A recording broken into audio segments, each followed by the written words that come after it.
दोस्तों इस वक्त की बहुत ही ताज़ा खबर आपको बता दें कि भोजपुरी इंडस्ट्री के इस सबसे अच्छे ट्रेंडिंग स्टार कहे जाने वाले यहाँ पर आपको दिखा दें कि खेसारी लाल यादव का एक गाना आया था जिसका नाम हो जाता है, यहाँ पर दिखा दे रहे हैं, ये हसीना सॉन्ग इसका नाम हो जाता है। इसका ये केवल टीजर आया और दोस्तों ये कब रिलीज होगा आप बता दे रहे हैं, ये कल 24 तारीख को रिलीज होगा। लेकिन उस पर बहुत सारे लोग विवाद बनाना शुरू कर देते हैं, जैसे कि आपको दिखा देंगे। लेकिन अभी दोस्तों बात करें मनीष कश्यप की, तो अभी खेसारी लाल यादव से मिले थे मनीष कश्यप, यहाँ पर आपको दिखा दे रहे हैं।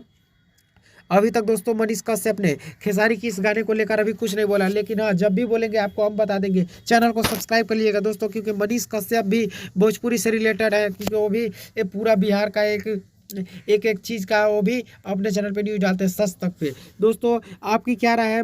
दोस्तों बहुत सारे मगहिया जवान भी है, वो भी अच्छे गाने का भी प्रमोशन करते हैं और खराब गाने का तो विरोध करते ही है। दोस्तों इस पे आपकी क्या राय कमेंट में जरूर बताइएगा, और हमारे चैनल को सब्सक्राइब कर लीजिएगा, क्योंकि आपके favourite superstar, trending star, power star का न्यूज़ आपको देखने को मिलेगा इसी चैनल पर। मिलता है दोस्तों नेक्स्ट वीडियो में।